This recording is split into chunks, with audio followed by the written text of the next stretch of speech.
ओम नमो भगवते वासुदेवाय। ओम नमो भगवते वासुदेवाय।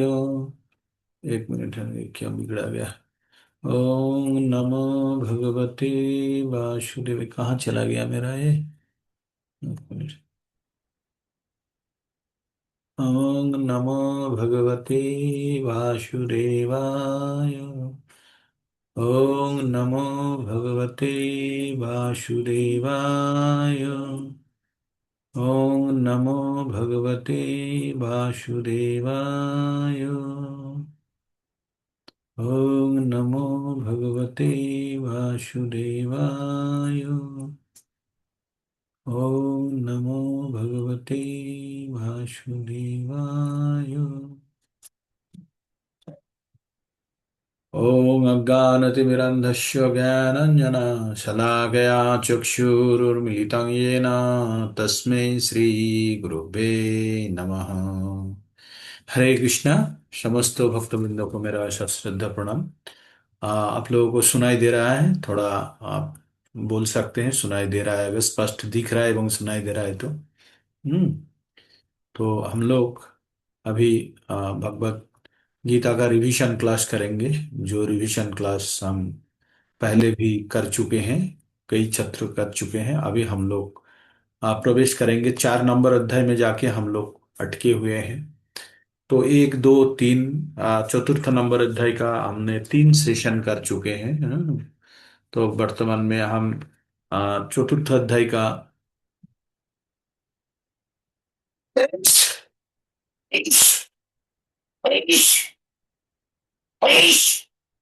11 नंबर श्लोका से हम आगे बढ़ेंगे। 10 नंबर श्लोका तक पहले पढ़ चुके हैं, 2 बार हो चुका है ये सेशन। अभी हम लोग 11 नंबर श्लोका से पठन करेंगे एवं आगे बढ़ेंगे। उसके पहले आप लोगों को थोड़ा सा सूचित कर दूं कि जो हम लोग अभी तक क्या पढ़े हैं। हम लोग 1 नंबर अध्याय में देखे अर्जुन का विषाद हुआ है। उसका मन खराब हुआ है, वो समझ नहीं पा रहा है क्या करना चाहिए। उन्होंने बोला युद्ध नहीं करेंगे। भगवान दूसरा अध्याय में उसको ज्ञान प्रदान करते हैं, जो भगवत गीता का ज्ञान के रूप में हम लोग जानते हैं। भगवत गीता में 5 विषय के ऊपर ज्ञान दिया जाता है: ईश्वर, जीव, प्रकृति, समय एवं कर्म, है ना? तो पहला 4 जो है, जो ईश्वर, जीव, प्रकृति एवं समय, ये सरासरि ईश्वर का नियंत्रणाधीन है। जो कर्म है उसमें मनुष्य का कुछ करने का गुंजाइश है, लेकिन फल का आशा नहीं कर सकते हैं। अभी कर्म कर्मों के ऊपर हम लोग और भगवान ने जब अर्जुन को ज्ञान दिए हैं, 2 नंबर अध्याय से भगवान बोलते हैं। पहले भगवान अर्जुन को उनका स्वरूप बताते हैं। अर्जुन का स्वरूप क्या है, अर्जुन को बताते हैं आप आत्मा हो, आप शरीर नहीं है। शरीर आपका एक बसन, वस्त्र या वाहन की तरह है। और आप प्रकृति रूप से आपका परिचय आप आत्मा हो। उसके बाद उनका साधर्मों के बारे में बताते हैं कि अर्जुन आप एक क्षत्रिय हो, क्षत्रिय होने के नाते आपको युद्ध लड़ना चाहिए, कभी इसका बुरा भला बिना सोचे हुए, क्योंकि ये आपका कर्तव्य है। उसके बाद भगवान नित्य धर्मों के बारे में बताते हैं, जो जिसके लिए मनुष्य का निष्काम कर्म योग के लिए बताते हैं।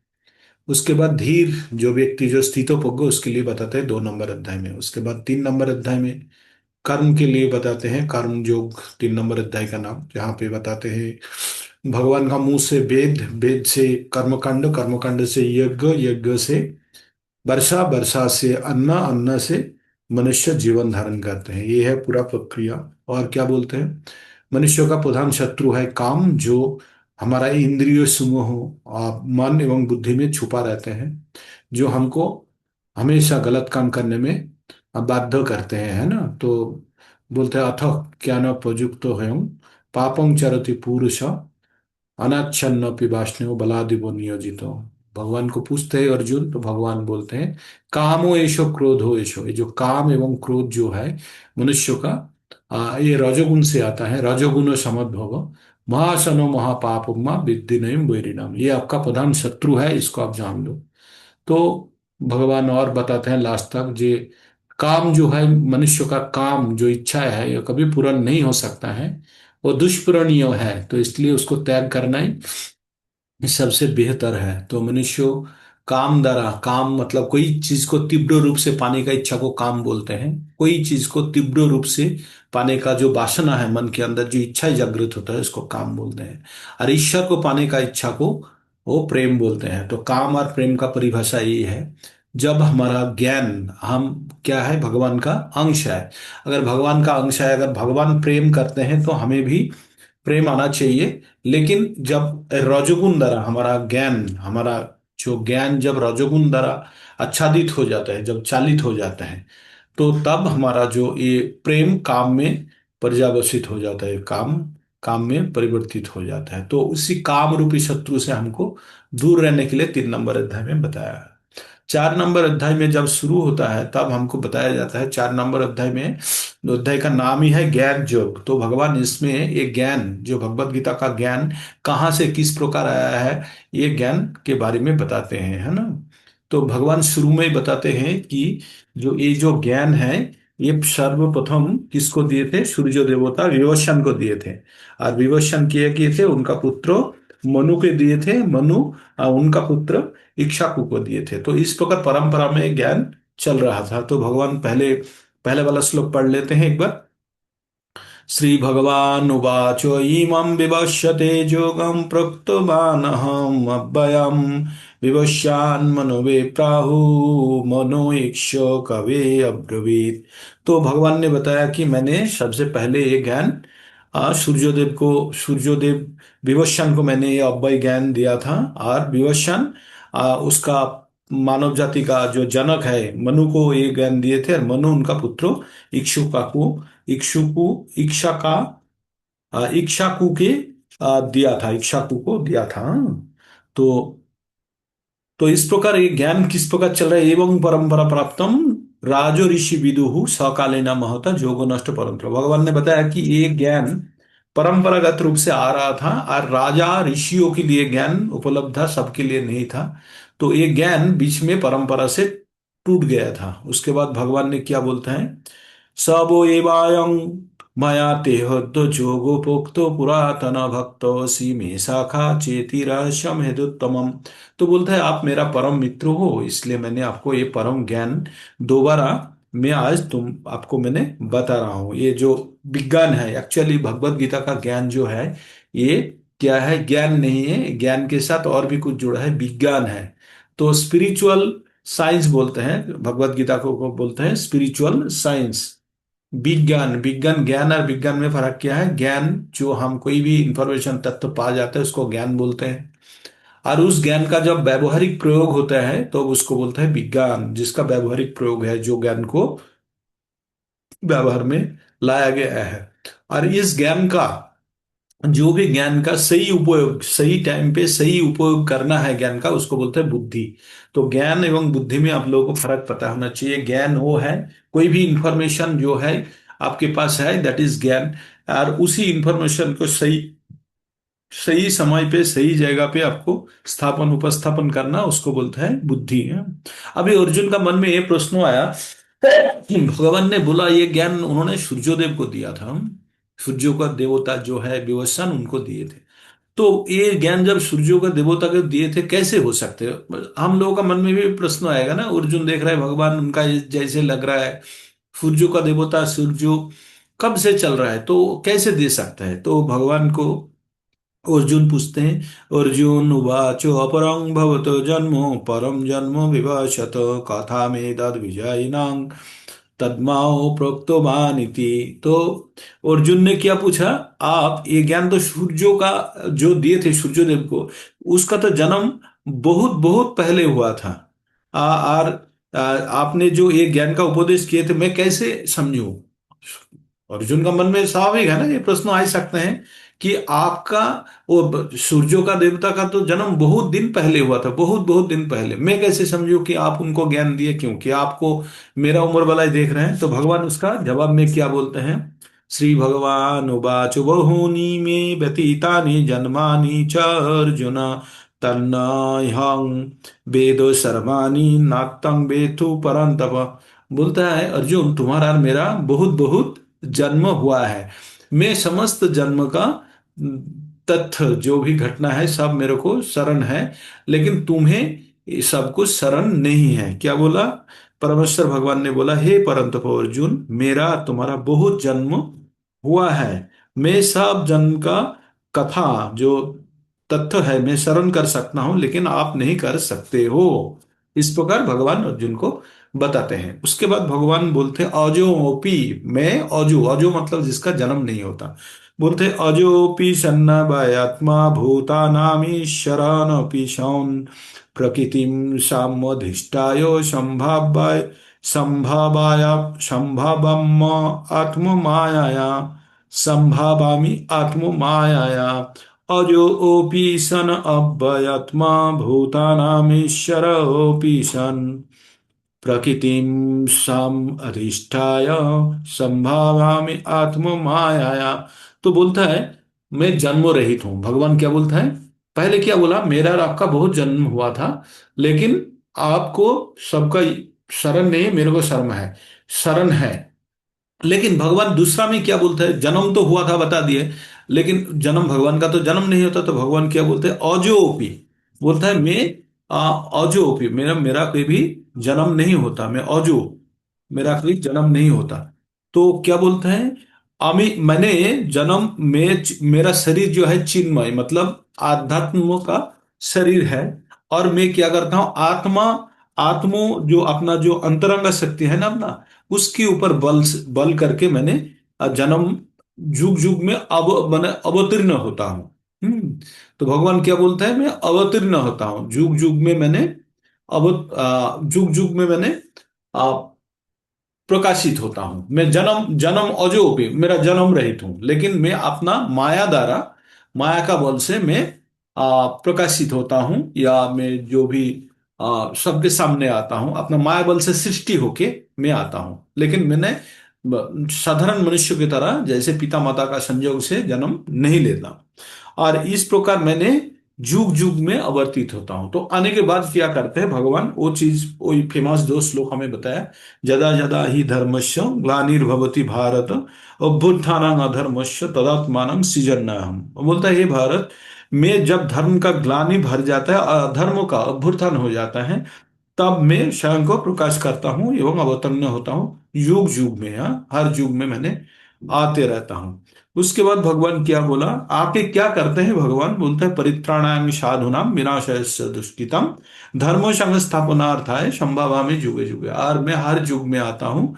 पहले मैंने दुष्कृति जो है उनको मैंने विनाश करता हूँ, पहले काम करता हूँ मैं, साधु को परित्राण करता हूँ और दुष्कृति को विनाश करता हूँ, और उसके बाद धर्म का स्थापना करते हैं। तो इस प्रकार भगवान युग युग में आते हैं। और ये 8 नंबर में यहां तक बोले भगवान। उसके बाद भगवान ने 9 नंबर श्लोका में भगवान के स्वयं के बारे में, जो उसको भगवान ने बताया ना, वो जन्म नहीं लेते हैं, वो अपना माया द्वारा सृष्टि होते हैं, स्वयं युग युग में होता है। तो भगवान उसके बाद और उसका जन्म एवं कर्मों के बारे में और महत्व बताने के लिए अर्जुन को ये चीज बताया। ये बहुत ही गुरुत्वपूर्ण है, ये थोड़ा स्मरण रखिएगा। भगवान ने बोला जन्मो कर्म च मे दिव्यम एवं जो व्यक्ति तत्ततः तक्ता देहं पुनर्जन्म नैति मामेति स अर्जुन। जन्म कर्म च मे दिव्यम एवं जो व्यक्ति तत्ततः तक्ता देहं पुनर्जन्म नैति मामेति स अर्जुन। बोला हे अर्जुन, मेरा जन्म एवं कर्म जो है ना अति दिव्य है। तो इसको यथा रूप से अगर जिसने जान गया, जिसने इसको ज्ञात कर लिया, तो उसको क्या होगा? ये शरीर त्यागने के बाद दोबारा उसका जन्म लेना नहीं होता। इतना दूर तक हम लोगों का पठन हुआ था। तो हम लोग ये जो अध्याय है इसका नाम है ज्ञान योग, है ना। तो दिव्य ज्ञान का परंपरा से प्राप्त होते हैं। हमने 1 से 4 नंबर श्लोका में पढ़े हैं। भगवान पहले बोला सूर्य का राजा विभीषण को बताया था, विभीषण मनु, मनु इक्ष्वाकु को बताए थे। उसके बाद ये परंपरा रूप से जाते थे, राजा और ऋषि के लिए ज्ञान दिया जाता था। उसके बाद बोला जो आप मेरा परम मित्र हो, और ये ज्ञान का परंपरा टूटा हुआ था, लेकिन आपको मैंने पुनराय वो ज्ञान दे रहा हूं। तब अर्जुन का ये प्रश्न आता है मन में कि आप कैसे सूर्यों का देवता को दे सकते हैं, यद्यपि आप मेरा जैसे उम्र का लगता है। ये 4 नंबर तक इतना सेटल हो गया। उसके बाद भगवान 5 से 10 तक भगवान का अवतरण का दिव्य स्वभाव के बारे में बताते हैं। क्या बोलते हैं? भगवान बोलते हैं अजो, मेरा जन्म नहीं होता, मैं अपना माया द्वारा, आत्म माया द्वारा मैंने प्रकाशित होता हूँ। उसके पहले बोलता है अर्जुन तुम्हारा और मेरा बहुत जन्म हो चुका है, तुमको याद नहीं है, मेरे को याद है। उसके बाद बोलते हैं कि मेरा जो जन्म रहित हूं मैं, मेरा जन्म नहीं होता, और मैं अपना आत्म माया द्वारा, अपना माया के बल से मैंने सृष्टि होता हूं। और उसके बाद बोलते हैं जुग जुग में अपना कर्म, मतलब जो, जब धर्म का ग्लानि हो जाता है, जब पाप भर जाता है, तब सुधरने के लिए आता हूँ। सुधरने के बाद क्या करते हैं हम, जो असाधु है उसको मैंने हत्या करता हूँ, विनाश करता हूँ, और साधु को रक्षा करता हूँ, और धर्मों का स्थापना करता हूँ। एक बार नहीं, हर युग में इसी प्रकार करने के लिए मैं आता हूँ। उसके बाद बोलता है जो मेरा जन्म एवं कर्म अत्यंत दिव्य है हे अर्जुन, जो इसके बारे में परम ज्ञान अर्जन कर लिया वो देह त्यागने के बाद दोबारा जन्म नहीं लेता। तो ये पॉइंट आप लोग नोट कर लीजिए। 9 नंबर श्लोका में भगवान ने क्या बोला, ज्ञान योग का 9 नंबर श्लोका में भगवान बोला जन्म कर्म च में दिव्यम एवं जो वेत्ति तत्ततः तक्ता देहं पुनर्जन्म नोइति मामेति स अर्जुन। हे अर्जुन, वो मेरा पास, वो कहा, नोइति मामेति अर्जुन, स अर्जुन मेरा पास आ जाएगा। अर्जुन कौन आ जाएगा, जो मेरा बारे में ज्ञान अर्जन कर लेगा। क्या ज्ञान, कि मेरा जन्म और मेरा जो दिव्य कर्म के बारे में जो ज्ञान अर्जन कर लेगा वो दोबारा जन्म नहीं लेगा, वो मेरा पास आ जाएगा। भगवान इतना बता दिया है। 10 नंबर में भगवान क्या बताते हैं, भगवान बोलते हैं बीतो रागो भय क्रोधा मनमया मन्मया मामुपाश्रिता बहवो ज्ञान तपसा पूता मद्भावो गा मद्भावो पूता मद्भावम आगता बीतो रागो भय क्रोधा मन्मन मामुपाश्रिता बहवो ज्ञान तपसा पूता मद्भावो आगता। तो भगवान बोलते हैं आसक्ति एवं भय से रहित, आसक्ति भय एवं क्रोध, तीनों चीज, आसक्ति भय एवं क्रोध, ये तीनों से मुक्त होके, बीतो रागो भयो क्रोधो, बीतो रागो भयो क्रोधो, ये तीनों चीज से जो मुक्त हो जाता है, दिखाई देता है आप लोगों को श्लोक का 10 नंबर है। बीतो रागो भय क्रोधो मतलब जो आसक्ति भय क्रोध से मुक्त होकर संपूर्ण रूप से भगवान में मग्न होके एकांत रूप से भगवान का आश्रय ग्रहण करके, इसके पहले बहु बहु राजा मुनि ऋषियों ने परम ज्ञान लाभ करके वो लोग मुक्त हुए हैं और भगवान का प्रेम लाभ किए हैं। तो उसी के बारे में भगवान बता रहे हैं। बहुत ही गुरुत्वपूर्ण ये श्लोक है, ये भी आप लोग शरण में रखिए अगर संभव हो तो। ना गया, हाँ अभी, हाँ 10 नंबर, बीतो रागो भय क्रोधा मन्मया मामुपाश्रिता बहवो ज्ञान तापोषा पूतो मद्भाव आगता। तो बोलता है, आसक्ति भय तथा क्रोध से मुक्त होकर मनुष्य अब मुझ में पूर्णतया तन्मय होकर और मेरी शरण में आकर बहुतों से व्यक्ति भूतो काल में मेरा ज्ञान से पवित्र हो चुका है। इस प्रकार उन सभी में मेरे प्रति दिव्य प्रेम का प्राप्त किया है, दिव्य प्रेम प्राप्त किया है। तो इसके पहले वाला श्लोक में भगवान क्या बोला, जो मेरा जन्म कर्म दिव्य है, जो जान गया उसको ये देह त्यागने के बाद दोबारा देह धारण नहीं करना पड़ता है। अभी क्या बोल रहा है भगवान, भगवान बोल रहा है कि जो बीतो रागो भय क्रोधो मनमना मनमया मामुपाश्रिता, हाँ मतलब भय क्रोध और आसक्ति त्याग करके अगर किसी ने भगवान को आश्रय ले लिया, भगवान का आश्रय ले लिया, लेके बहु वो ज्ञान तपस्या मतलब बहुत अनेक अनेक व्यक्ति क्या ये ज्ञान लाभ करके भगवान का प्रेम भक्ति लाभ कर चुके हैं। तो यही बताया है इसमें। इस प्रकार उन सभी ने मेरे प्रति दिव्य प्रेम प्राप्त किया है, मेरे प्रति ना भगवान से, मुझसे, एनीवे, तो भगवान से ये प्राप्त किया। अभी जो 11 नंबर, अभी हम रिपीट कर रहे हैं ना, इसलिए अभी 11 नंबर से हम शुरू कर रहे हैं इसके लिए। ये यथा माम प्रपद्यन्ते तंस्तथैव भजन्न भजम्यहम् ममो वर्तानुवर्तन्ते मनुष्य पार्थो सर्वशो। तो ये श्लोक बहुत ही गुरुत्वपूर्ण रूप से बताते हैं कि हम लोग जो अपना ऊपर कॉन्फिडेंस रखते हैं, हम लोग स्वयं को क्या सोचते हैं, हम बड़ा भक्त है सोचते हैं ना, और हम आंखों चौपी मतलब खुद के साथ ही छलना करते हैं ना, कि हमने 16 माला कर लिया कर लिया कर लिया कर लिया कर लिया, नहीं। देखिए यहाँ क्या बोला, ये यथा माम प्रपद्यन्ते तंग तथैव भजम्यहम्। जो जिस प्रकार मेरा मेरा पति आसक्त है, जो जिस प्रकार मेरा पति मेरा भजना करते हैं, मेरा पति समर्पित है, मम वर्तन्ते मनुष्य पार्थ सर्वस्व, वो बोलते हैं वो सर्वत्र रुकते हैं, जो जिस भाव से सारे लोग मेरी शरण ग्रहण करते हैं उसी अनुरूप ही मैं फल देता हूं। हे पार्थ, प्रत्येक व्यक्ति सभी प्रकार से मेरे पद का अनुगमन करता है।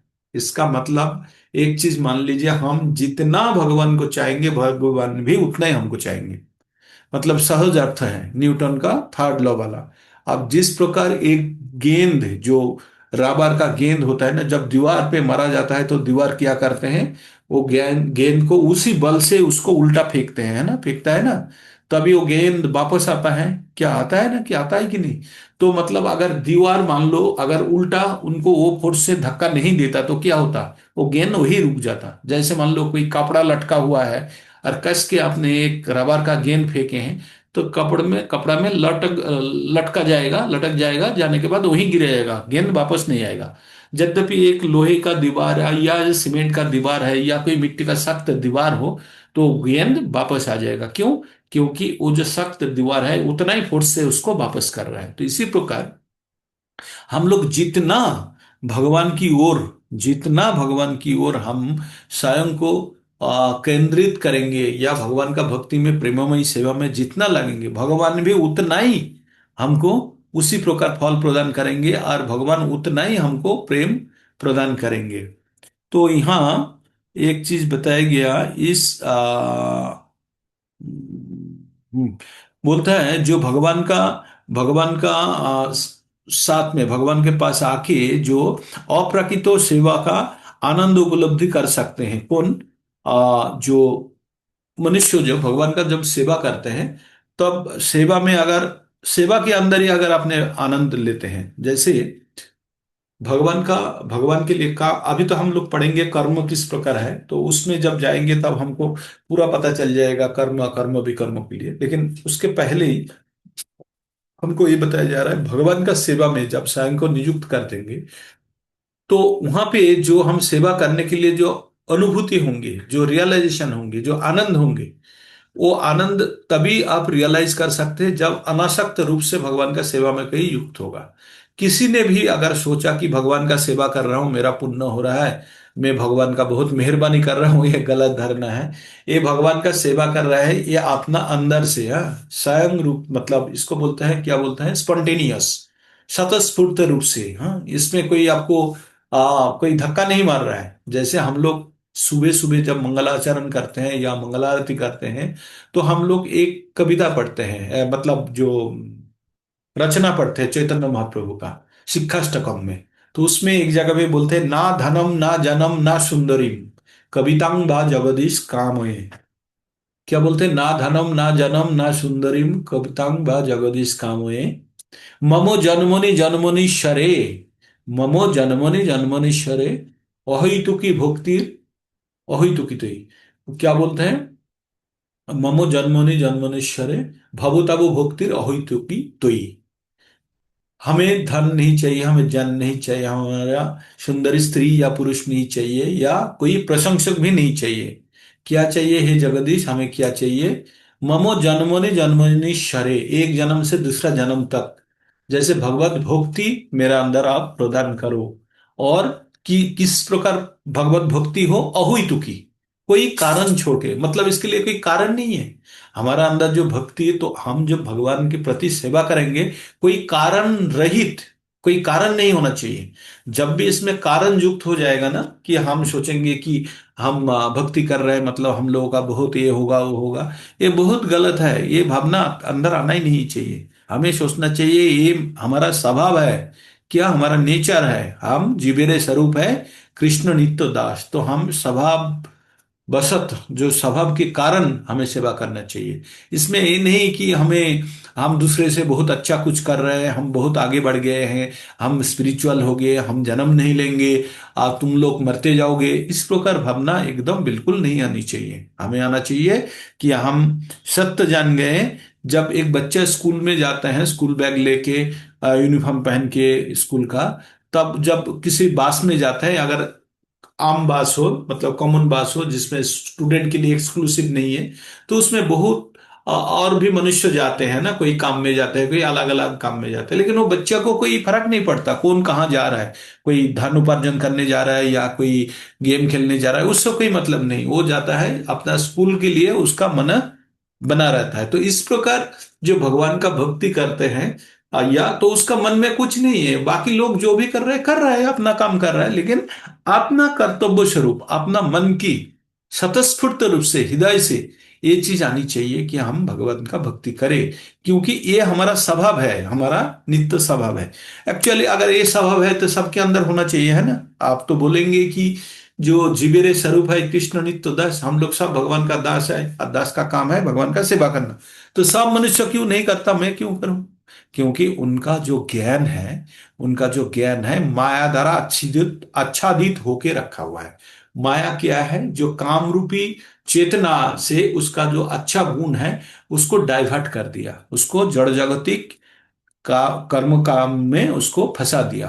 तो अगर आप स्वयं को अगर ये भावना से मुक्त कर सकते हो, जड़ जागतिक चेतना से थोड़ा देर के लिए भी मुक्त कर सकते हो, तो उसी मुक्त अवस्था ही भगवान के साथ जुड़ने के लिए परम अवस्था है। जैसे कोई दोनों लेयर को हम चिपकाते हैं, है ना, चिपकाने के लिए उसके अंदर क्या एडिटिव गम देते हैं, लेकिन अगर दोनों लेयर के अंदर अगर तेल लगा हुआ है तो गाम देने से भी चिपकेगा नहीं, है ना। तो हमारा ऊपर, हमारा जो ज्ञान है, ज्ञान की ऊपर या हमारा आत्मा की ऊपर एक लेयर चढ़ा हुआ है, किसका? भौतिक चीजों को भोगने का, इच्छा का।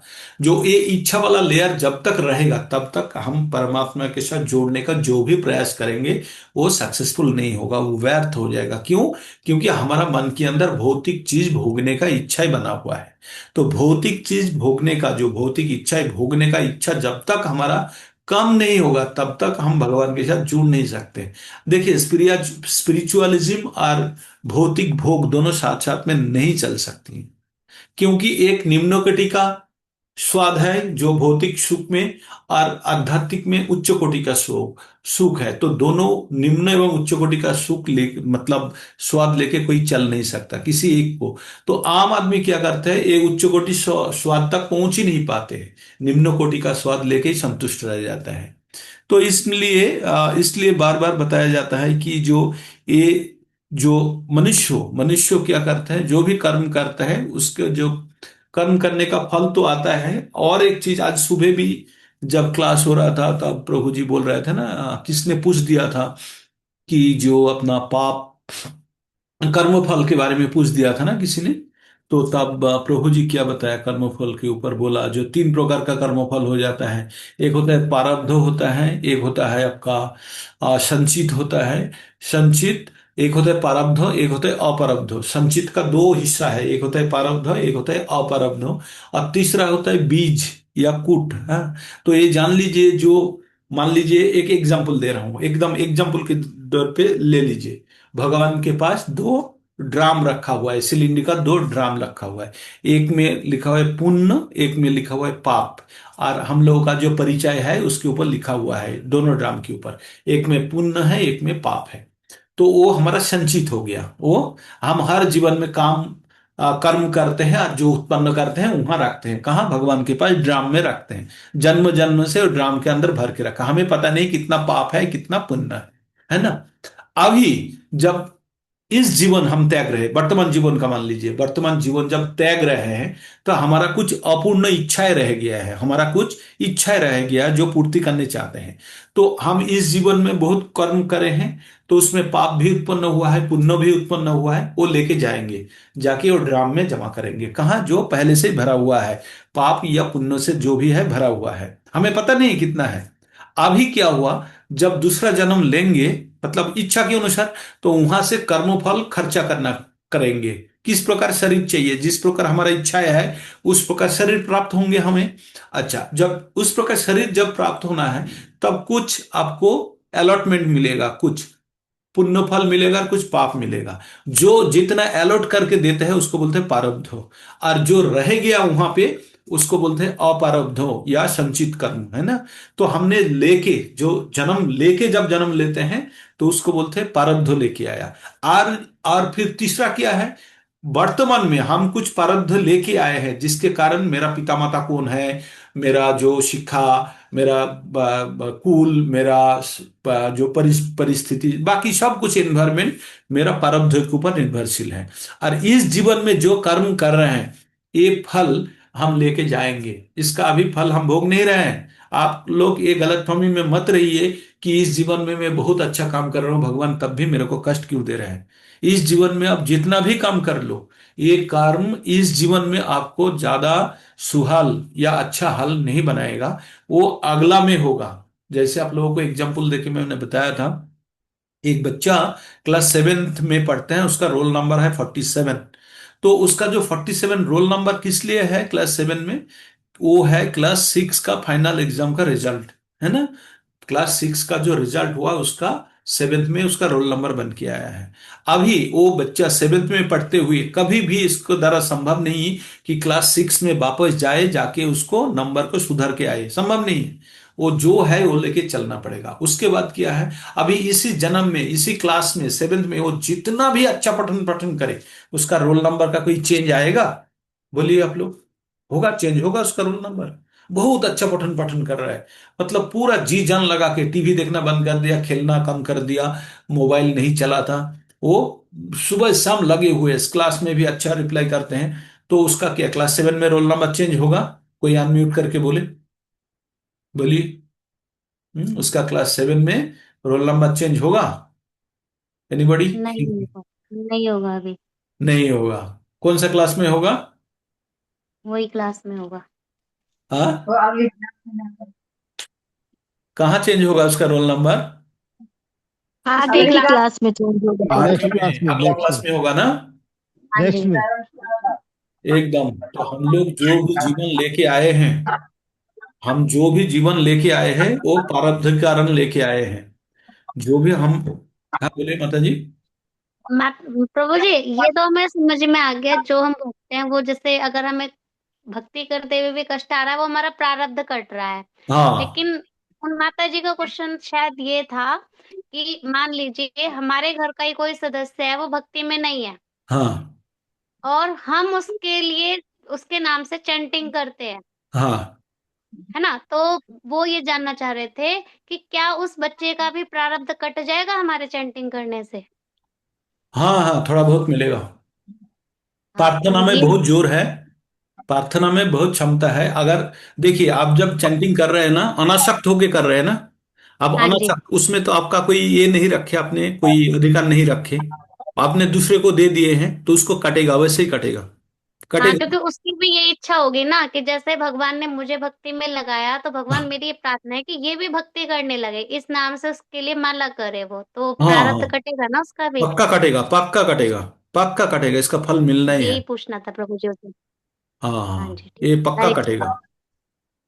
तो इसलिए इसलिए हम लोग क्या बोलते हैं, जो प्रार्थना करते हैं ना दूसरे के लिए, और वो अवश्य ही फल देते हैं। अब हम लोग जब प्रार्थना करते हैं स्वयं के लिए तो नहीं करते हैं ना, दूसरे के लिए करते हैं, तो भगवान उससे बहुत खुश होते हैं। क्यों? क्योंकि बोलते हैं देखो, अनासक्त होके ये प्रार्थना कर रहे हैं, स्वयं के लिए नहीं, दूसरे के लिए कर रहे हैं, दूसरे का मंगल के लिए करते हैं, भगवान अत्यंत संतुष्ट होते हैं, है ना। तो जो बच्चा, वो जो राम बच्चा जो क्लास सेवेंथ में पढ़ रहा था, तो उसका रोल नंबर आठवीं क्लास में चेंज होगा, है ना। तो इसका मतलब सेवेंथ क्लास में आप जितना भी परिश्रम कर ले, आपका जो प्रारब्ध है वो आपको काटना ही पड़ेगा, स्वयं को खर्चा करना होगा। अगर किसी ने जबरदस्ती नहीं काटेंगे बोल के चले जाते हैं, तो उसको क्या होगा? जो कभी कभी नहीं देखते हैं, बोलते हैं नहीं काटेंगे, हम प्रारब्ध नहीं काटेंगे बोल के हमने ये शरीर त्याग दिया, तो उसको क्या होता है? वो होता है सुसाइड केस, है ना। और वो बहुत वेदनादायक होता है सुसाइड के बाद। जो कौन सा क्लास में मैंने डिस्कस कर रहा था, बहुत ही कठिन परिस्थितियां हो जाता है सुसाइड केस में। क्या होता है, चार प्रकार का समस्या झेलते हैं। जो प्राण त्याग दिया, जो जीवन निकल गया, वो जीवन छोड़ने के बाद तुरंत उनका क्या समस्या आता है, जिस कारण से वो त्यागा, वो कारण उसका हटा नहीं जीवन से, वो कारण दोबारा अपीयर होगा। समझ गए? आपने कोई परीक्षा एग्जाम देने गए, देने के बाद प्रश्न पत्र बहुत कठिन हुआ है, तो आप सोचे कि परीक्षा नहीं देंगे बोल के आ गया, तो आप क्या बच गए परीक्षा होने से? आपको फिर दोबारा देना पड़ेगा, है ना।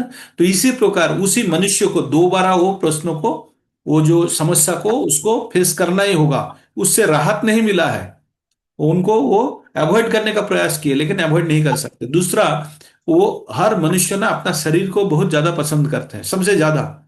आप लोग कोई भी ले लो, सबसे ज्यादा आप प्यार करते हो अपना शरीर को। क्यों? आपका, आप स्वयं इस शरीर के ऊपर बैठे हो, तो इससे आपका प्यार सबसे ज्यादा है। इसको जब त्याग देंगे, आप इसके अंदर दोबारा प्रवेश करने का प्रयास करेंगे और नहीं कर पाएंगे प्रवेश, तब आपको बहुत कष्ट होगा, बहुत कष्ट होगा। उसके साथ परिवार वर्ग सभी को जब देखेंगे जो लोग रो रहे हैं, तब आपको और अफसोस होगा कि मैंने गलती कर दिया। लेकिन एक गलती कर दिया अफसोस होने के बाद बावजूद भी और कोई कुछ करने का है ही नहीं, ये सोच के और ज्यादा परेशान हो जाएंगे। तो इस प्रकार का समस्याएं आते हैं जो जानबूझकर इच्छा पूर्वक जो अपना शरीर त्याग देते हैं, है ना, बिना कर्तव्य संपन्न करते हुए। तो हम लोग जो भी करते हैं प्रारब्ध लेके आते हैं, उसको हमको काटना ही होगा। लेकिन इस काटते वक्त क्लास 7th में आपका रोल नंबर कुछ भी हो, उसी वक्त अगर अच्छा पठन पाठन करेंगे तो क्लास 8 में अच्छा रोल नंबर होना ही है। इसी प्रकार हम लोगों का, जहां भी हम जिस अवस्था में, जिस वर्ण, जिस आश्रम में हैं, अगर हमारा कर्म अगर सुधर गया है, तो हम अवश्य ही अपना अच्छा रिजल्ट ला सकते हैं अगला, जब हमारा सेशन आएगा, है ना। चाहे आप मुक्त हो जाए तो भगवत धाम है, अगर नहीं मुक्त हुए तो भगवान क्या बोलते हैं, प्राप्य पुण्य की तांग लोकानुस्थित शश्वती समा सुचिनांग सीमतांगे है जोगो भ्रष्टो भी जायते। तो जितना भी इस जीवन में भक्ति का पथ में अग्रसर करके रखे हैं, परवर्ती जीवन में कोई अच्छा ब्राह्मण या वैष्णव कुल में जन्म ग्रहण करेंगे या वणिक परिवार में, जहां उसको भक्ति करने का एक बहुत ही अच्छा फैसिलिटीज मिलेगी, है ना, एक प्लेटफॉर्म मिलेगी। तो इस प्रकार हम लोग धीरे धीरे प्रवेश करेंगे। यहीं पे फंस गए, एक थोड़ा म्यूट कर देता हूं आप लोगों को, हाँ? तो इस प्रकार, तो इसका मतलब ये है, हम भगवान को जिस प्रकार हम चाहेंगे भगवान उसी प्रकार हमको फल प्रदान करेंगे। अगर हमारा, हम फॉर्मेलिटीज कर रहे हैं भगवान के साथ, यार थोड़ा शोला माला जपना है, ये कर दिया, हरे कृष्णा कृष्ण कृष्ण हरे हरे राम राम राम राम, भगवान भी ऐसे ही हमारा साथ तो यही होगा। तो जितना हम दिल से भगवान के साथ जोड़ने का प्रयास करेंगे, उतना ही भगवान हमारा साथ, अंतर से भगवान भी उसी प्रकार का ही हमारा प्रति आसक्ति दिखाएंगे। हम जितना भगवान के प्रति आसक्ति दिखाएंगे, भगवान तो एक बार बता ही दिया कि अहम भक्त पराधीना ही अशतंत्र, हे दिजो साधुवीर ग्रस्त हृदय भक्तिर भक्ता जनाप्रिय, भक्तार भक्ता जनाप्रिय। तो भगवान बोलते हैं जो भक्ता मेरा, मैं स्वयं तो सब कुछ का मालिक हूं, लेकिन मैं भक्त पर अधीन है, हाँ? भक्त अगर किसी ने बोल दिया कुछ, तो मैं उसको पूरा करने में मैं बाध्य रहूंगा। इसलिए भगवान अर्जुन को एक बार बोलते हैं, क्षिप्रम भवति धर्मत्ता शाश्वत शांति निगच्छति कौनते हो पति जानी ही नामे भक्ता पनिष्यति। भगवान बोलते हैं, हे अर्जुन, आप प्रतिज्ञा करो, आप चिल्ला चिल्ला के बता दो कि मेरा भक्त का कभी पतन नहीं होता। तो अर्जुन को क्यों बोलने के लिए बोला भगवान? भगवान बोलते हैं, स्वयं अगर अपना कर्तव्य में मैं अवहेला कर दूं या ना बोलूं, ने ना मानूं, लेकिन मेरा भक्त अगर कुछ बोल देते हैं तो मैं अवश्य ही उसको पालन करूंगा, है ना। तो एक चीज तो पक्का है, दिस इज गारंटेड वन। अच्छा, भगवत गीता जब हम पठन करेंगे ना, श्रवण करेंगे, पठन करेंगे, या जो भी इसके मनन करेंगे, तो एक चीज दिमाग में रखना है कि ये परम सत्य है, इसमें रंच मात्र भी हमारा संदेह नहीं आना चाहिए इसमें। ये परम सत्य है और भगवान का मुंह से निकला हुआ है, जो भी लिखा हुआ है ये सत्य है। तो यहाँ पे जो लिखा हुआ है, जो जथा माम प्रपद्यन्ते तंस तथैव भजम अहम, जो जिस प्रकार मेरे को चाहता है, मैं भी उसी का उसी प्रकार भजता हूं या मैं फल देता हूं। मनो ममो वर्तानुवर्तनते मनुष्य पार्थ सर्वस्व। तो सर्व प्रकार का मनुष्य मेरे को इसी प्रकार ही मेरे को अनुसरण करते हैं। तो इस बात में हमें कोई भी हमको रंच मात्र भी हमें संदेह नहीं आना चाहिए, है ना।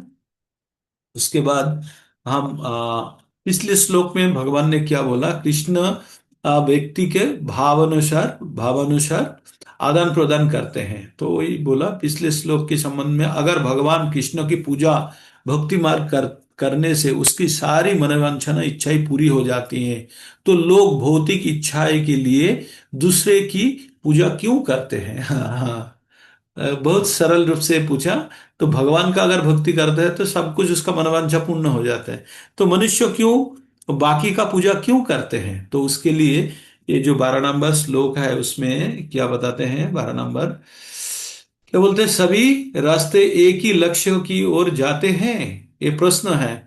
भगवान भगवान अनुयायी की चेतना, जो भगवान का भक्ति करते हैं उसका चेतना के अनुसार आदान प्रदान और अपने स्वरूप को प्रकट करते हैं। जो जिस प्रकार भगवान को चाहते हैं उसी प्रकार भगवान उसके सम्मुख उपस्थित होते हैं। तो जैसे हम भगवान के अगर मतलब जो जैसे भगवान को एकदम, भगवान एक फैक्ट्री है मान लीजिए, आप जी जो चीज चाहेंगे वही मिलेगा आपको, वही दे देंगे भगवान। तो जो जथमम, तो आपको चाहना क्या है वो देखना है। तो यह क्या बोलते हैं 12 नंबर में, कांक्षा कांक्षांत कांक्षन्त कर्मणां सिद्धिं जजन्त इह देवता क्षिप्रम हि मनुष्य लोके सिद्धिर्भवति कर्मजा। कांक्षन्त कर्मणां सिद्धि जजन्त इह देवता क्षिप्रम हि मनुष्य लोके सिद्धिर्भवति कर्मजा। तो भगवान बोलते हैं इस संसार में मनुष्य सकाम कर्मों से सिद्धि चाहते हैं, फलस्वरूप वे देवताओं को पूजा करते हैं, और निस्संदेह इस संसार में मनुष्य सकाम कर्मों का फल शीघ्र ही प्राप्त होता है। तो मनुष्य क्यों देव देवता का पूजा करते हैं? क्यों? क्योंकि सकाम कर्म का फल भोगने के लिए। अभी मनुष्य को पता नहीं है सकाम कर्म अकर्म विकर्म कुछ भी पता नहीं है, लेकिन तुरंत फल पाने के लिए, अपना इंद्रिय तुष्टि के लिए, कोई भी फल पाने के लिए मनुष्य क्या करते हैं, देव देवता का पूजा करते हैं। ये काम बुद्धि संपन्न मनुष्यों का प्रकृति है। जो मनुष्यों का सामान्य रूप से बुद्धि काम है वो देव देवता का पूजा करते हैं। हम 7 नंबर में उस श्लोका में भी जाके पढ़ेंगे कि वहां पे एक चीज बताया गया है। प्रभु जी आवाज मुझे ही नहीं आ रही है, सभी को नहीं आ रही। साउंड नहीं आ रहा है? आ रहे हैं प्रभु जी, आवाज आ रही है। आ रही है प्रभु जी, आ रही है, साफ आ रही है। हाँ, तो माता जी एक बार आप देख लीजिए, दर्शन भी हो रहा है आपको, स्लाइड दिख रहा है?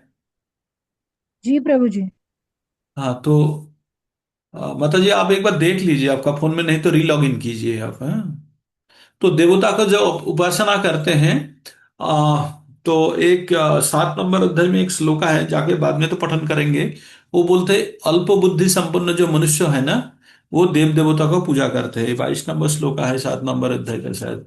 अंतो फल, क्या बोलते हैं, अंतो बंतु फलम तेषं तद्भव अल्पो मेधाशम देवान देव योजो जानती मद भक्ता यान्ति मामुपि है। तो 7 नंबर का 23 नंबर या 24 नंबर होगा श्लोका, उसमें है 7 नंबर अध्याय हाँ यही है, 23 नंबर ही है। अंतोबत्तु फलं तेषां तत् भवो अल्पो मेधाशाम देवान देव जो यान्ति मद्भक्ता यान्ति मामपि। भगवान यहाँ पे भी बोलते हैं जो अल्प बुद्धि संपन्न व्यक्तित्व है उसका फल सीमित होता है, जो फल मिलता है वो सीमित एवं अस्थायी होता है। देवता को जो उपासना करते हैं वो देव लोग जाते हैं, लेकिन भगवान को जो उपासना करते हैं, भगवान को जो चाहते हैं, भगवान का धाम में जाते हैं। तो यहाँ पे भी वही चीज बोल रहा है, जो जिसका प्रबल जो मुख्य कारण है, प्रबल भौतिक इच्छा है। जो हम लोग जो भी चीज पाने चाहते हैं, एक्चुअली देव देवता कौन है, ये भगवान का आज्ञा वाहक है। भगवान इनको डिप्लाई करके रखे डिपार्टमेंटल हेड बना के। तो वो लोग क्या करते हैं, वो लोग अगर मान लीजिए आपको कोई भी जैसे आपका खेत है, आप एक ट्रैक्टर खरीदने चाहते हो, आपको लोन चाहिए, तो क्या आप प्रधानमंत्री को जाके बोलोगे? नहीं, आप बोलोगे आपका जो कृषि अधिकारी है, जो भी है आपका डिपार्टमेंट, उस वो जो देते हैं सैंक्शन करते हैं, उसके जाके बोलेंगे। तो उससे अगर मिल रहा है आपको, लेकिन दूसरा रूप से भगवान ही दे रहा है आपको, ये नहीं कि वो जो व्यक्ति पदाधिकारी है वो कोई अपना जेब से पैसा नहीं दे रहा है। वो जो गवर्नमेंट का पैसा है वही चैनल के द्वारा, उनके द्वारा आ रहा है। तो इसी प्रकार भगवान जो भी चीज कोई भी हम देवता से लेते हैं वो भगवान द्वारा ही आता है। ये नहीं कि जो देवता से हम पूछ रहे हैं वो उत्पन्न करके नहीं देते हैं। वो इसलिए बोलते हैं ना, कामस्तस्ता उपहत्य गया ना पापदंत अन्न देवता तंग तंग नियमस्ताय प्रकृति नियतस्तया। भगवान बोलते हैं 7 नंबर अध्याय में, ऐसा पठन करेंगे कि हम जब भगवान से कोई भी चीज हम देव देवता से जब मांगते हैं अपना काम इच्छा पूर्ण करने के लिए, अवश्य मिलता है, लेकिन वो किसके द्वारा, भगवान द्वारा ही दिए जाते हैं। लेकिन साधारण मनुष्य क्या सोचते हैं कि जो इस देवता का पूजा करो, ये फल तुरंत दे देगा हमको और इससे हमको संतुष्टि मिलेगी। ये ज्यादातर अज्ञानता का कारण है, प्रकृत रूप से ज्ञान का कमी होने का कारण है ना। तो शीघ्र फल लाभ का इच्छा से लोग देवता की पूजा करते हैं। पिछले श्लोका में भक्ति और ज्ञान के मार्ग से मुक्ति की ओर लेके जाता है, परंतु कर्मों के मार्ग बंधन की ओर लेके जाता है। इसका अर्थ यह है कि निर्माता कृष्ण सभी पथों के निर्माता निर्माता कृष्ण भेदभाव क्यों करते हैं? अच्छा, तो सभी पथ का तो निर्माता तो भगवान है, क्यों भेदभाव करते हैं? देखिए, हम लोग अलग अलग योग का बात बोले हैं, ये थोड़ा सा अभी दिमाग को ओपन करिए। विभिन्न प्रकार का हम लोग कर्म करते हैं, विभिन्न प्रकार का योग के बारे में बताया गया है। ज्ञान योग है, कर्म योग है, बुद्धि योग है या भक्ति योग है। तो जो कर्म योग है ना, कर्म योग में कौन बिलीव करते हैं? जो कर्मी है, थोड़ा सा कम बुद्धि जिसका है, वो कर्म योग में बिलीव करते हैं। वो सोचते हैं कर्म करेंगे तभी ना उत्पादन होगा, तभी ये चलेगा वो चलेगा। हाथी कर्म करता है। अगर मनुष्य ये दुनिया से वैनिश हो जाता है तो दुनिया बंद हो जाएगा। आप बोलिए, आप लोग अनम्यूट कर लीजिए, थोड़ा आप लोगों का भी अभिव्यक्ति में सुनने चाहता हूं।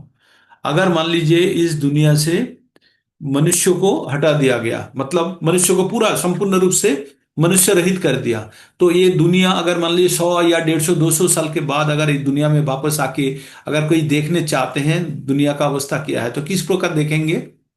बंद हो जाएगा, पशु पशु चल जल जाएंगे चुका पशु। होगा, जल से डूब गया होगा, घना घास से भर गया होगा, क्या होगा? हाँ, पशु नहीं तुल्य प्रभु जी, जीवन बाकी होगा। जीव जंतु तो रहेंगे ना दुनिया में। सुचारू रूप से चलेगा और अच्छा ढंग से, पोल्यूशन खत्म हो जाएगा एकदम। हम मतलब सब नियम के अनुसार चलेगा, चलेगा ना, सब कुछ हाँ, चलेगा ना। तो तो ये तो मनुष्य, लेकिन मनुष्य क्या सोचता है कि हम है इसलिए दुनिया है। अभी अभी मनुष्य का यही धारणा है, मनुष्य का यही धारणा है, जो हम है इसलिए इसलिए दुनिया चल रहा है, नहीं तो दुनिया का बंद हो जाता। लेकिन उल्टा है, मनुष्य है इसलिए दुनिया का ये बुरा हाल है ना। एक जापान का एक जगह का नाम है फुकुशिमा। फुकुशिमा जानते हैं? फुकुशिमा बोल के एक जगह है जहां पे न्यूक्लियर रिएक्टर लगा हुआ है। तो जो सुनामी आया था ना 2004 में, तो उस सुनामी में क्या हुआ था, न्यूक्लियर रिएक्टर के अंदर जल प्रवेश कर गया था और वो पूरा डिस्ट्रॉय हो गया वो जो साइट। तो वहां पे रेडिएशन शुरू हो गया था, तेजस्क्रिय विसरण में क्या बोलते हैं उसको, रेडिएशन को क्या बोलते हैं, तेजस्क्रिय जो पदार्थ का आ, जो उसका रेज आता है ना, वो मैं हिंदी शब्द विकिरण बोलता हूँ। विकिरण बोलते हैं। विकिरण बोलते हैं। विकिरण, विकिरण, उसका जो तेजस्क्रिय विकिरण शुरू हो गया था, तो समस्त मनुष्य वहां छोड़ के भाग गया। अभी वो 2004 के बाद जब 2025 साल में वहां पे लोग गया देखने के लिए या हेलीकॉप्टर से सर्वे ले रहा था, समस्त जगह इतना सबूज घासों से, इतना पेड़ पौधा से इतना सुंदर हो गया ना प्रकृति। वहां चिड़िया खेल रहा है, पक्षी गाना गा रहा है, मतलब एकदम सुंदर सा अवस्था हो गया। तो वही बोल रहा है उस टाइम मनुष्य जब भागा उस जगह से, और वो सीमेंट का जंगल अभी पूरा हरा भरा हो गया। नेचुरल हो गया, नेचुरल।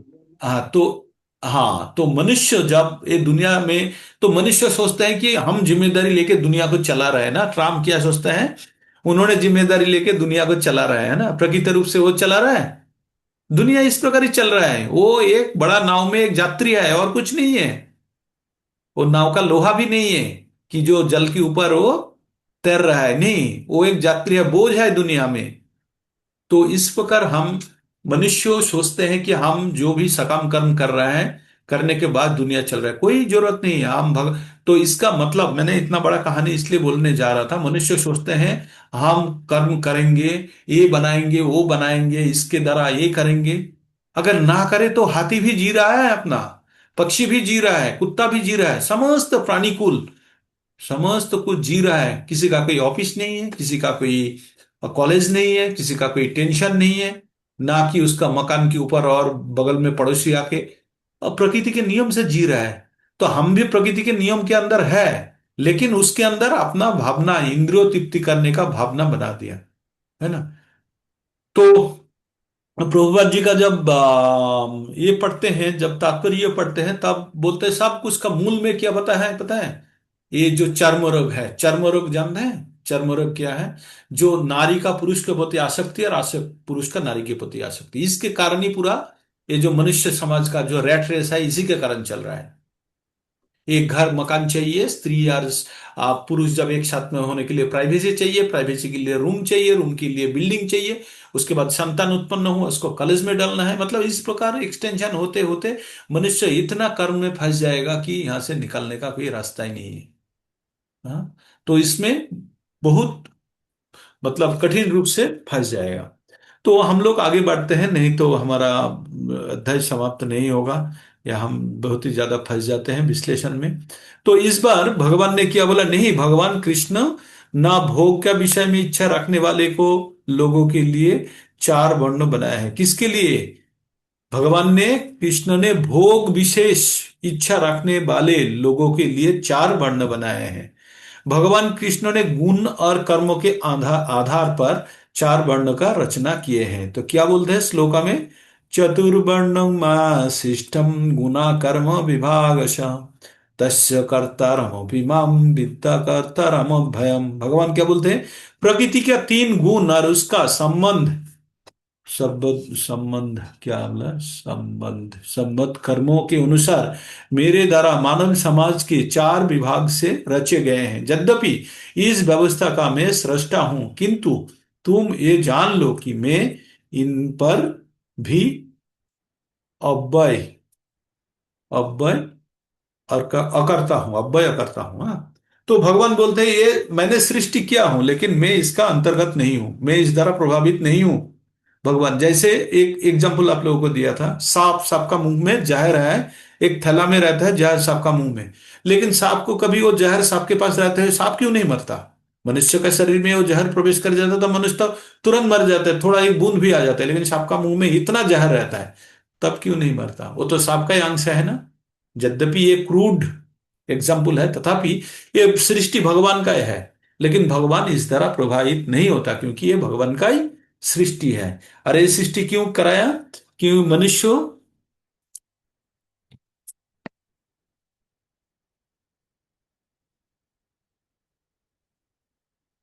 ये क्यों बनाया? कि इसलिए मनुष्य जो सकम कर्मों इच्छा प्रकट करते हैं मनुष्य, क्या भोगने के लिए, तो यहाँ के बुद्धि के अनुसार चार भाग में विभक्त किया है, बुद्धि एवं कर्मों के अनुसार। तो भगवान केवल से समाज का वैज्ञानिक विभाजन और क्या बोलता है, व्यक्ति का प्राकृतिक स्वभाव और कर्म के अनुसार, न कि जन्मों के आधार पर, है ना। ये चतुर्वर्ण जो देखा है, ब्राह्मण क्षत्रिय वैश्य शूद्रो, ये जो चार प्रकार का वर्ण व्यवस्था है, ये किस लिए बनाया गया था? बुद्धि के अनुसार एवं कर्म के अनुसार, जिसका जिस प्रकार बुद्धि है। 1 मिनट। हरे कृष्णा। हेलो। हाँ प्रभु जी बोलिए। हरे कृष्णा प्रभु जी बोलिए। आप और किसी को कॉल कर दिए होंगे? हाँ। नहीं नहीं नहीं, यस प्रभु जी और कोई होंगे। प्रभु जी तो बाहर है, व्हाट्सएप में कॉल कीजिए, वो लंदन में है।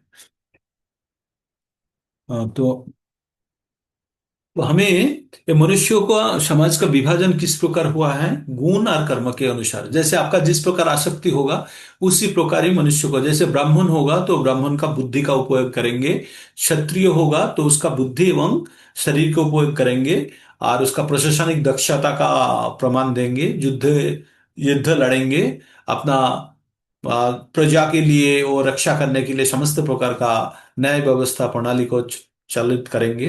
वैश्य जो है वो प्रोडक्शन हाउस है, समस्त संसार में जितना भी खाद्य द्रव्यों का आपूर्ति का जरूरत है वो करेंगे, उत्पादन करेंगे एवं आपूर्ति करेंगे। और शूद्र क्या करेंगे? उसका बुद्धि काम है तो वो शरीर के ऊपर ज्यादा निर्भर करता है। तो शारीरिक शारीरिक जो भी सपोर्ट है वो तीनों जो है, बाकी तीनों को भी तो असिस्टेंट चाहिए ना काम करने के लिए, तो तीनों का सहायता करेंगे। इस प्रकार का समाज व्यवस्था बनाया गया था।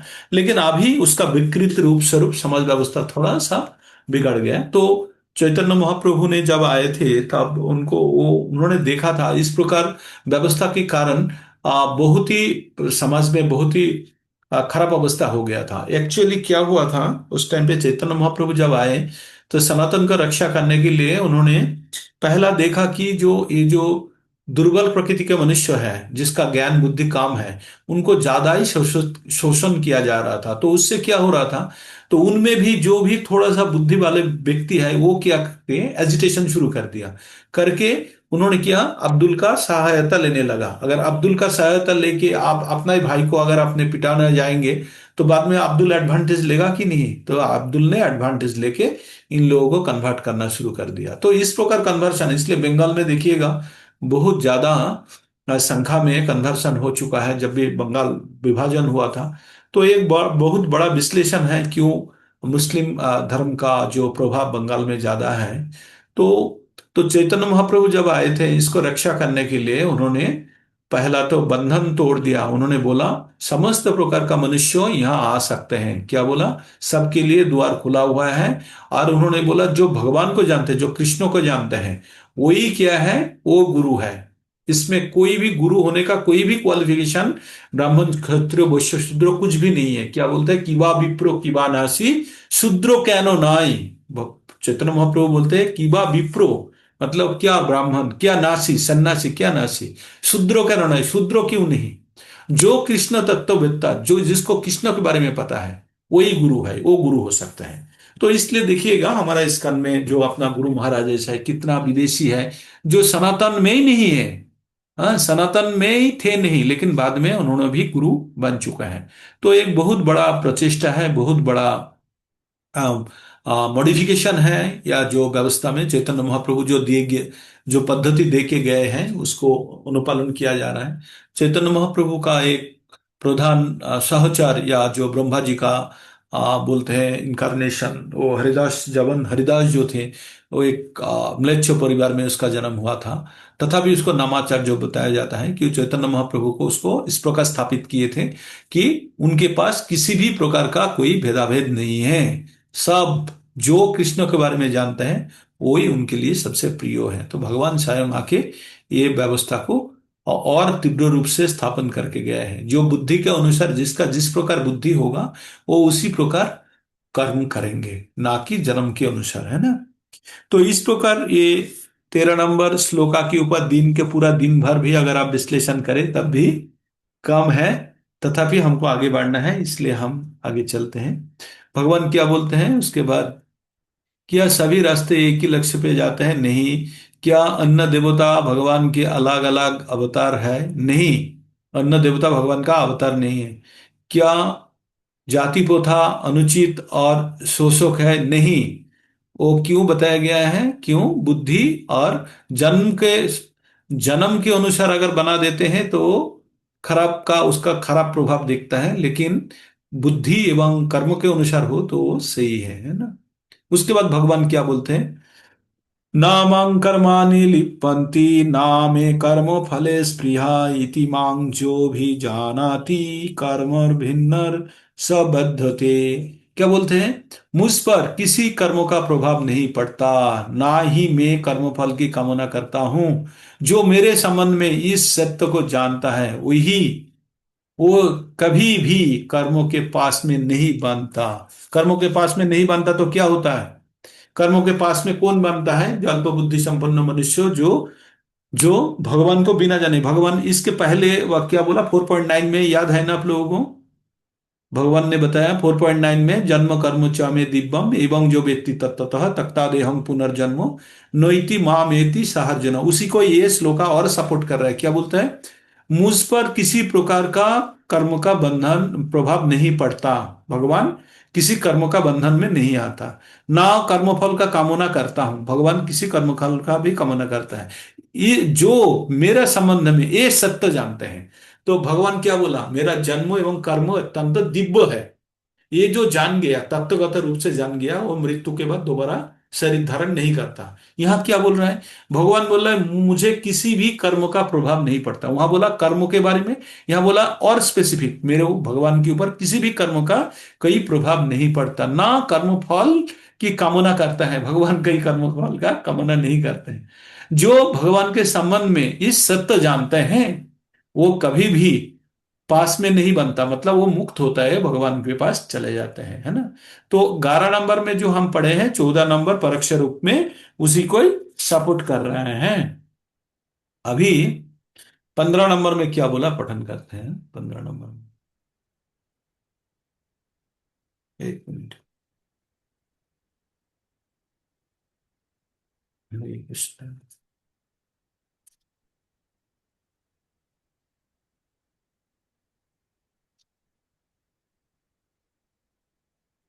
क्या हो गया, बोलता है, एवं ज्ञाता कृतं कर्म पूर्वैरपि मुमुक्षुभिः कुरु कर्मैव तस्मात् तं पूर्वे पूर्वतरम कृतम।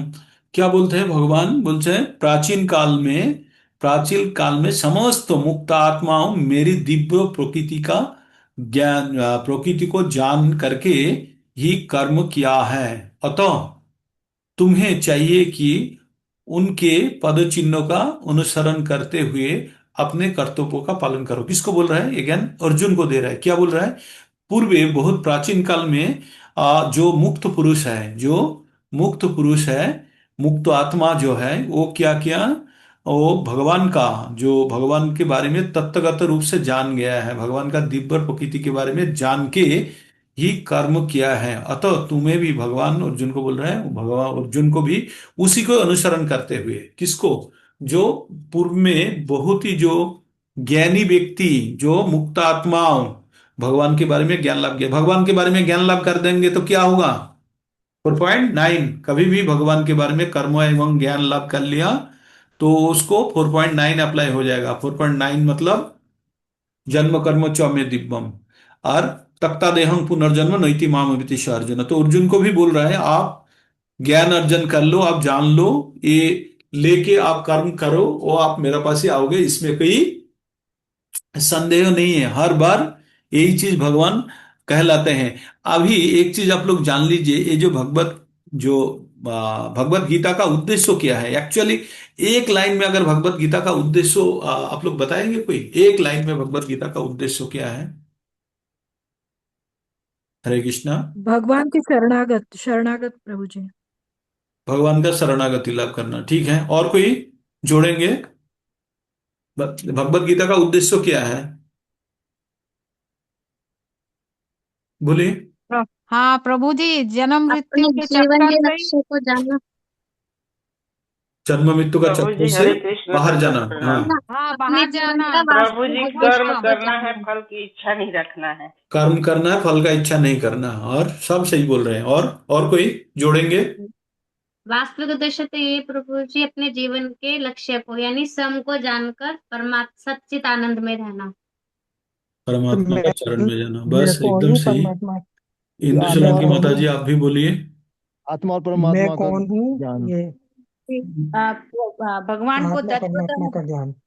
कि मैं कौन, मेरी आवाज नहीं आ रही प्रभु जी, हरे हाँ, आ रहा कृष्णा। है, आ रहा है, आपका आवाज आ रहा है। मैं कौन अच्छा। हूँ। हाँ, मैं कौन, परमात्मा कौन, और समय है, मतलब वो ज्ञान, इसका सब चीजों का हमें मैं जानूं। तो इसका मतलब है, भगवत गीता का उद्देश्य है मनुष्य को अपना परिचय जनाना, हाँ, बताना, और उसके बाद और क्या करना, सच्चित समझना उसको आनंद सब। प्राप्त करना। अपना अपना खोए हुए बच्चे हैं हम भगवान का, है ना। ये हाँ चीज हाँ याद दिलाने चाहते हैं भगवान, बोलते हैं आप आ जाओ मेरे पास, वापस आ जाओ। बस इसके लिए अलग आ अलग जाओ। तरीका बताया, कभी हाँ कर्म योग बोला, कभी ज्ञान योग बोला, कभी भक्ति योग बोला। जो ज्ञानी, जो कम बुद्धि संपन्न व्यक्ति है, वो कर्म योग में बिलीव करता है। किसमें बिलीव करता है, कर्म योग में कर्मयोग बिलीव में करता है। कौन, जो कम कम बुद्धि बुद्धि, संपन्न है वो कर्म कम बिलीव बुद्धि। करता है। जो उससे भी ज्यादा, थोड़ा सा बुद्धि ज्यादा रखता है, वो ज्ञान में बिलीव करता है, सोचता है ज्ञान हो जाएगा तो हो जाएगा। और तीसरा श्रेणी का व्यक्ति है, जो सबसे ज्यादा बुद्धिमान है, वो भक्ति में बिलीव करता है। अभी तीनों हाँ का सुनिए, ये थोड़ा सा ध्यान दीजिए इस शब्द के ऊपर। कर्म कहां से किया जाता है, कर्म कहां से किया जाता है, ये जड़ शरीर द्वारा किया जाता है ना, कर्म किया जाता है ना। हम लोग जो कर्म करते हैं ये शरीर द्वारा करते हैं। अभी ज्ञान कहां से प्राप्त होता है, ज्ञान ज्ञान जब हम पठन पाठन करते हैं इंद्रियों द्वारा, मतलब मन तक पहुंचता है ना ज्ञान। हाँ जी। तो ज्ञान योगी जो है मन तक पहुंचता है, कर्म योगी इंद्रियों तक पहुंचता है, और भक्ति योगी कहां से करते हैं? आत्मा से। भक्ति आत्मा। आत्मा से आता है।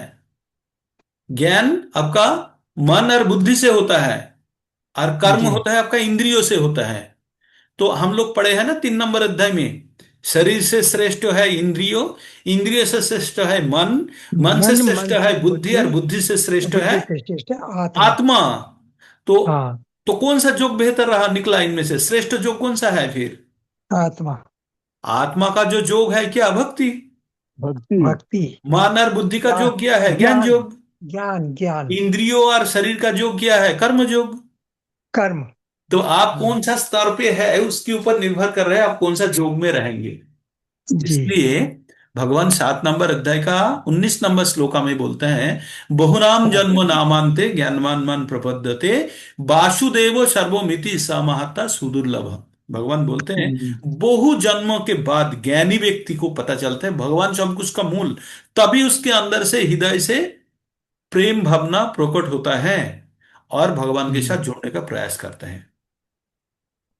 तो आप लोग जान लीजिए कौन सा जोगी आप होने चाहते हो, फिर आप बोलो कर्म जोगी, ज्ञान जोगी, ना बुद्धि जोगी या भक्ति ज्ञान जोगी। और भक्ति तो योगी। भक्ति जो है ये आपका आत्मा से होना चाहिए, हृदय से आना चाहिए, हाँ, ना कि बाहरी कोई दबाव से, प्रेशर से, या आप घोड़ा को जल के नजदीक लेके जाओ, घोड़ा जल नहीं पिएंगे, पिएंगे नहीं पिएंगे। नहीं तो इस पिएगा। प्रकार किसी को अगर जबरदस्ती आप बोलो भक्ति करना है, नहीं कर पाएंगे, अनुशीलन कर सकते हैं, लेकिन भक्ति जो स्वतःस्फूर्त रूप से, जो स्पॉन्टेनियसली जो मन के अंदर से होते हैं वो नहीं हो पाएंगे, है ना। क्योंकि जी। ये संपूर्ण रूप से आत्मा परमात्मा के साथ जोड़ने का प्रक्रिया है, ये कोई एक्सटर्नल कवरिंग नहीं है, एकदम प्योर रूप से। और बाकी कर्मयोग या भक्ति जो ज्ञान योग है, कर्मयोगी को बाद में भक्ति ज्ञान योगी बनाते हैं, और वही ज्ञान योगी बाद में भक्ति योगी बनते हैं। जी। तो आप लोग अगर भक्ति योग में है तो आप लोग सब पूर्ववर्ती स्टेजेस को काट के आए हैं। बात क्या है, कर्म और ज्ञान सब निकालते हाँ, सब काट के आए हैं। तो आप सोच लीजिए आप कौन सा स्थिति पे है। मतलब आप लोगों को अंदाजा, पता नहीं कितने को लग रहा है, आप लोगों को अंदाजा नहीं है आपके ऊपर किस प्रकार करुणा है, किसी गुरु का, वैष्णव का कितना आप लोगों के प्रति करुणा है, जिसके कारण आप लोग परम ज्ञान अर्जन कर चुके हैं। और जब आप भक्ति योग में आ गए हैं, जो व्यक्ति भक्ति योग में आ गए हैं मान लीजिए, तो वो मनुष्य जीवन का अंतिम चरण पे आ गए हैं, उसका गंतव्य स्थल में पहुंचने का अंतिम चरण पे आ गए हैं। तो हमें इससे कहीं हमें अहम नहीं होना चाहिए, हमें कॉन्फिडेंस होना चाहिए, हमें आ, ये धारणा होना चाहिए कि हम एकदम सही दिशा में जा रहे हैं, और भक्ति को और तीव्र रूप से प्रकाश करने का प्रयास करना चाहिए, है ना। तो ये अगर करेंगे तो हमारा साफल्य निश्चित है, हम मिस नहीं करेंगे।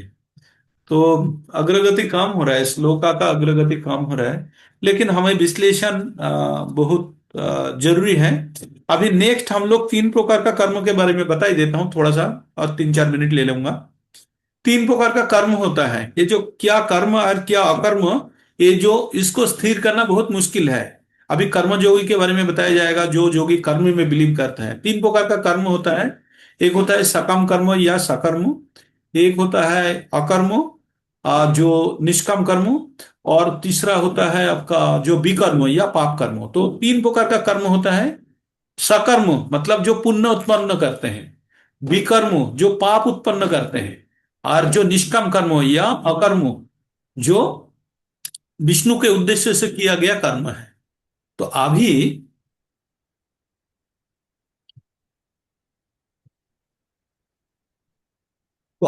हमें क्या करना चाहिए, ये 3 प्रकार का कर्म ना बहुत समझना, बहुत बारीकी डिफरेंस है। जो कर्मो त्याग करना, कर्मो फल त्याग करना और कर्मो त्याग करना दोनों अलग चीज है। हम लोग 18 नंबर अध्याय में तक पढ़े हैं ना त्यागी या सन्यासी के बारे में। वहां सन्यासी होता है कर्मो त्याग देते हैं, और त्यागी कर्मो फल त्याग देते हैं, लेकिन कर्म करने के बाद फल त्यागना बहुत मुश्किल है। ये साधारण मनुष्य का जो नेचर है वो क्या करेंगे, उसको छोड़ नहीं पाएंगे, तो उसके प्रति आसक्ति रह जाएगा। तो इस आसक्ति से बचने के लिए हमें क्या करना है, अनुशीलन करना है, जो अनुशीलन हमको बताया जाएगा। तो हमें ये धारणा रखना है, क्या कर्म है, अकर्म है, विकर्म है और सकम कर्म है। ये चीज, हमें तीनों चीज हमको जानकारी ग्रहण करना होगा। तो कर्म है जो पुण्य उत्पन्न करते हैं, विकर्म है जो पाप उत्पन्न करते हैं, और अकर्म जो निष्काम कर्म योग है, जिसमें कई पाप या पुण्य उत्पन्न नहीं करता है, जो भगवान के उद्देश्य कृत कर्म है, जो फल भगवान को अर्पित किया जाता है। लेकिन रंच मात्र भी उनमें इच्छा रह गया कि ये मेरा है, तो फंस गए वो। ये मेरा कारण हुआ है तो फंस गया। इसलिए 2 नंबर अध्याय में हमने वो श्लोका पढ़े हैं। हाँ, क्या पढ़े? कर्मेन्न बाधिकारस्ते माँ फलेषु कदाचन माँ कर्मफल हेतुर्भूर्मा ते संगोस्त कर्माणि। तो वहां पे हमको 4 डिवीजन है वो श्लोका का। कर्म करने का अधिकार है, फल का अधिकार नहीं है। तीसरा, स्वयं को फल का कारण मत मानो। और चौथा, ये ना हो कि आपको कर्म करने का इच्छा खत्म हो जाए। तो यही चीज बहुत ही बारीकी हेयर लाइन डिफरेंसेस है बिटवीन सकम कर्म एंड कर्म, अकर्म। जो सकम कर्म मतलब जब भी थोड़ा सा भी हमें इच्छा रह गया इसके अंदर, तो वो फंस गया, सकम कर्म बंधन में फंस गया। तो आज यहीं पे विराम लेते हैं। अगला सप्ताह में या कल फ्राइडे को क्लास होंगे। फ्राइडे को आप लोग जोड़िए। जब शुरू करने में देर हो जाता है क्योंकि संख्या कम होता है, तथापि हमने कोशिश किए हैं। 17 नंबर से हम शुरू करेंगे अगला दिन। तो आप लोगों को अनुरोध करूंगा, थोड़ा सा डायरी रख लीजिए। अभी हफ्ता में 2 दिन ही चलेगा, बुधवार और शुक्रवार है। सैटरडे वाला अभी वो क्लास के कारण ये थोड़ा रुका हुआ है। मैं कोशिश कर रहा हूँ बृहस्पतिवार को भी इसमें इंक्लूड करें। बुध बृहस्पति शुक्र करने का प्रयास करूंगा, तथा अभी बृहस्पति बंद है। अभी बुधवार एंड शुक्रवार, कम से कम ये 2 दिन आप लोग जुड़िए तो हम लोग ज्यादा विश्लेषण कर लें। हरे कृष्णा कृष्णा कृष्णा हरे हरे, हरे राम